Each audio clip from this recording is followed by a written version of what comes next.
Com486ers. Welcome to the second tutorial video for assignment 2.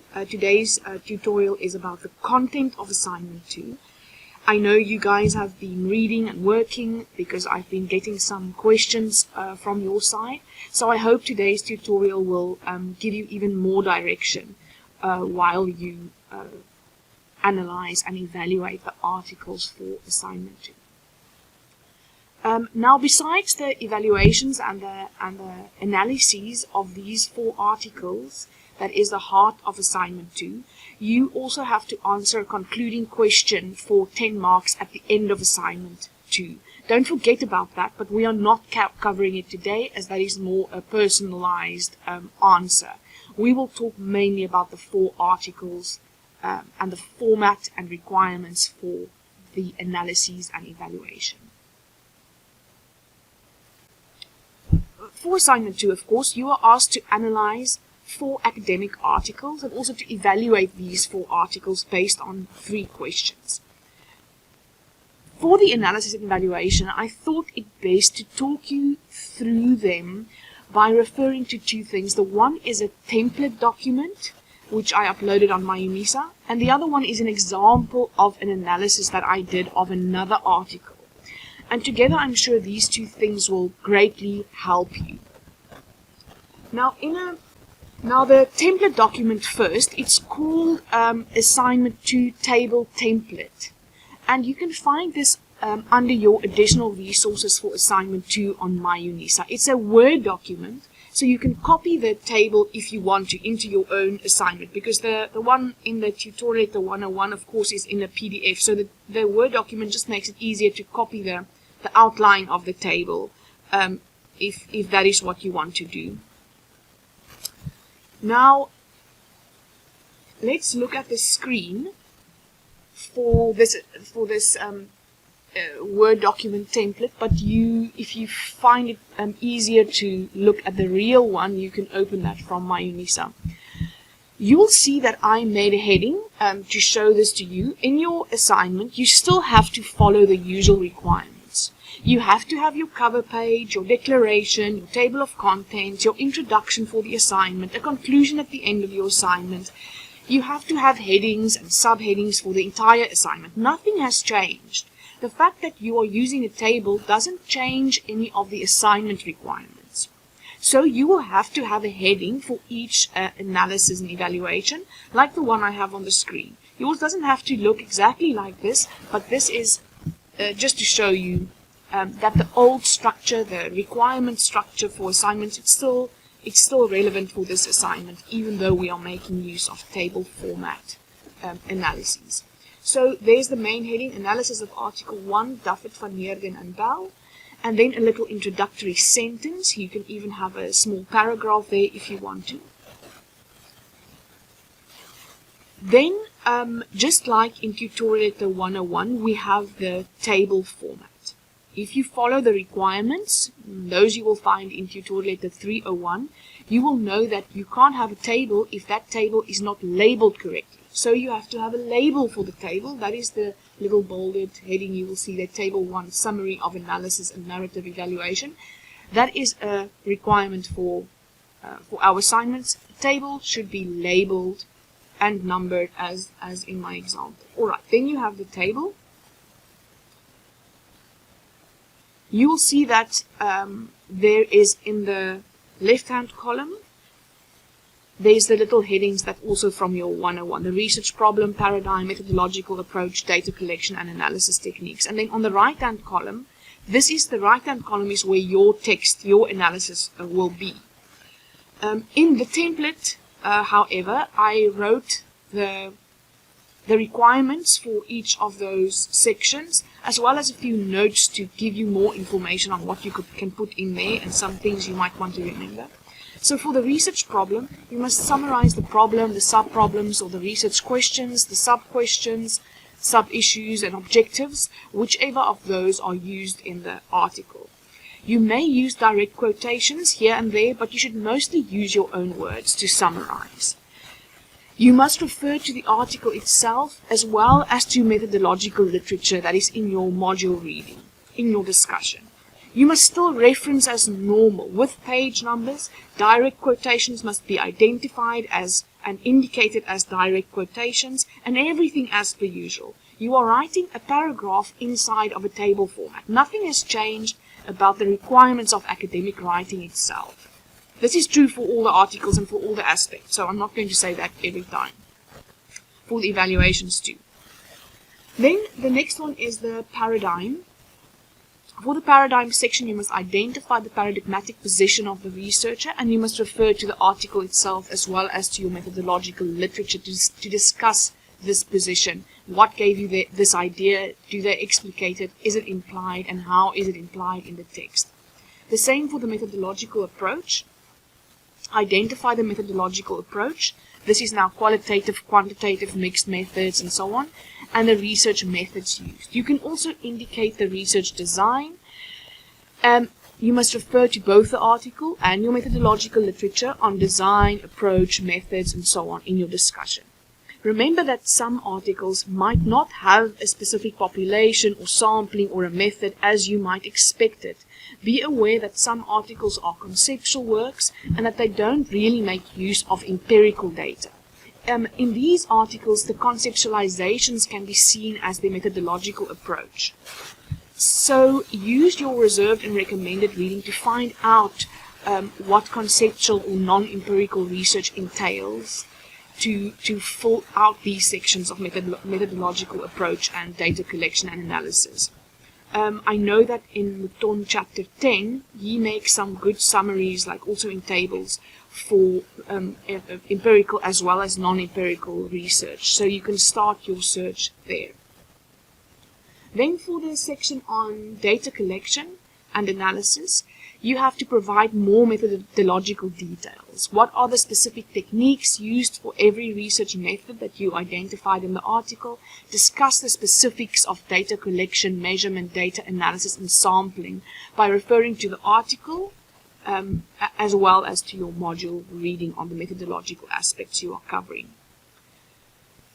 Now the analysis is more about giving information and discussing these aspects of each article. The evaluation is about judging the appropriateness of the decisions made by the authors and the suitability or the completeness of their discussions of these aspects we are covering. You must write an evaluation for each article where those 3 questions are answered. But the evaluation is not a Q&A style. It's not, this is the question, this is the answer, this is the question, this is my answer. It should be a flowing narrative, paragraph style answer. So in your evaluation, you are giving your own impressions, you are using your own words, but you must still reference the articles as well as methodological literature.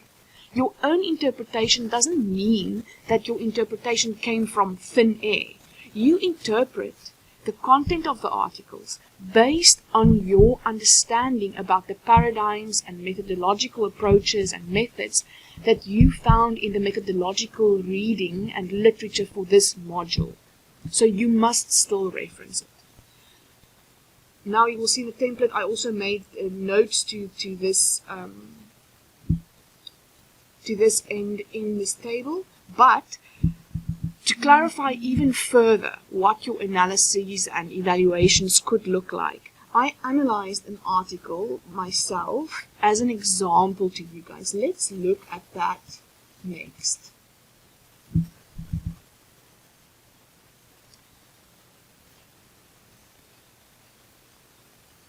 I think it will help you see the volume of work required and how the referencing works and what kind of things could be included in your analysis of the 4 articles. So let's look on the screen. You can also find this example on MyUNISA. I analyzed an article by Professor Stella Nkomo of the University of Pretoria that details research that she did on African leadership and management in organizational studies. I also posted the article itself on MyUNISA for you to see the article and the analysis together if you want to. You can read this example in your own time because we can't go through it in every word for word detail, but I want you to highlight some aspects here. I want you to see how I refer to the article itself. I reference the article with page numbers every time I refer to a specific thing. Like for instance here in the first section, the research problem.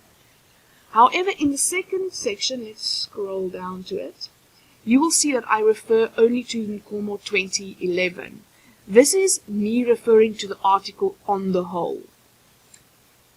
So you must have a page number when you refer to something specific, like the paradigmatic position, like the research problem, like the objectives, like the theoretical information, like the specific method. If you refer to something specific, there must be a page number. But I felt the need every now and again to refer to the article on the whole. So then I will say, in her article, Professor Nkomo states a number of details important about the methods, and then I reference the whole article. So you can do this too, but remember, if you are referring to something specific, the page number must be there.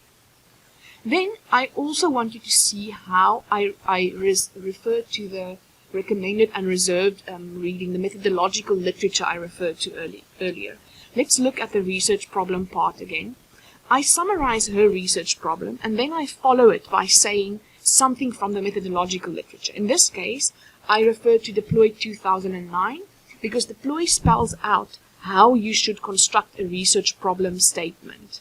But in Professor Deploy's textbook, a problem statement is said to contain a number of details that should be included in a problem statement.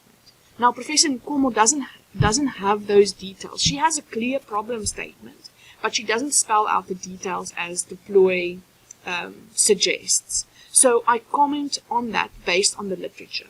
Note that I am not evaluating the article yet. I'm not judging this decision of Professor Nkomo. I am just saying I can see her research problem, and I read literature on research problems, and I see that hers is clear but doesn't have the details set out by Deploy. Then in the second paragraph, I identify Professor Nkomo's two research questions, and then I used Booth et al.'s textbook to say that her questions are both conceptual and practical, because Booth says that most problems are usually either practical or conceptual. So can you see that how I use the methodological literature here to expand on my discussion of Nkomo's research problem and research questions as I found them in the article itself. So you must clearly reference from both the article and from your methodological reading in your discussions.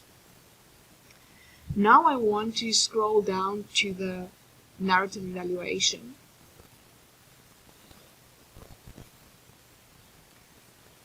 I decided to write a different paragraph about each of the aspects I am covering in the evaluation. So it's not a question and answer style, but it still is clear that I'm discussing three different things here.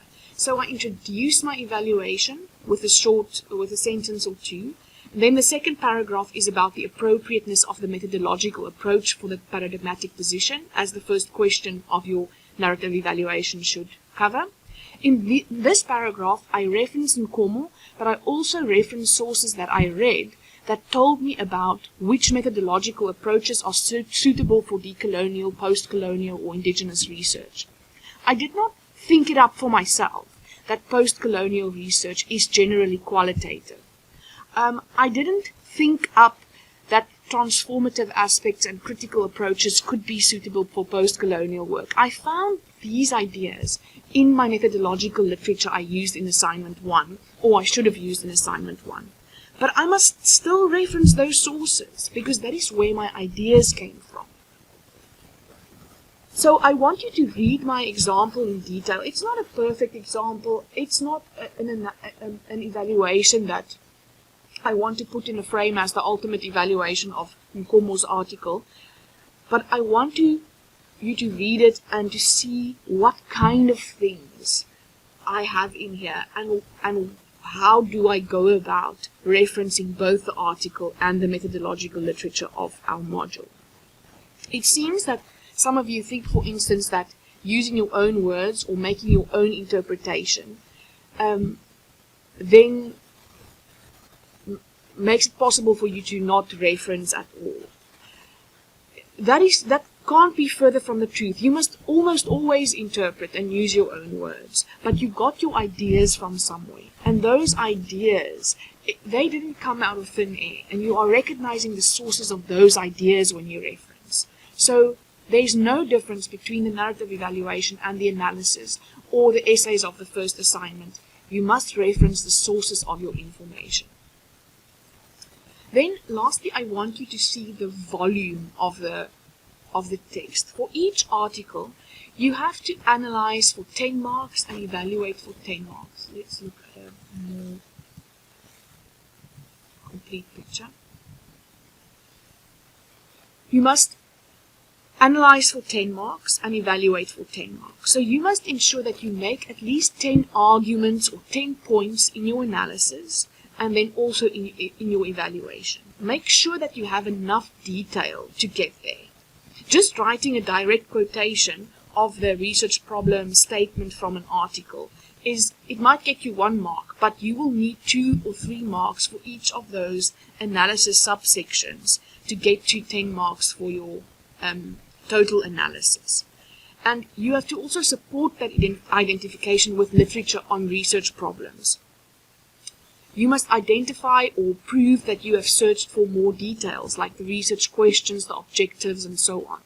You must think along the lines of writing 3 to 6 sentences about each of the subsections of your analysis. Don't think that it will be enough to do 1 quote or write a little bulleted list or a short note or something. Write in full sentences, make points, make arguments, reference literature, and ensure that there's enough there. The same also for the evaluation. You are writing for 10 marks. There you will see the 3 paragraphs. You are writing for 10 marks, so make sure that you put at least 10 arguments. So that makes 3 arguments per question that you are answering, or per paragraph if you are separating it into paragraphs like I am.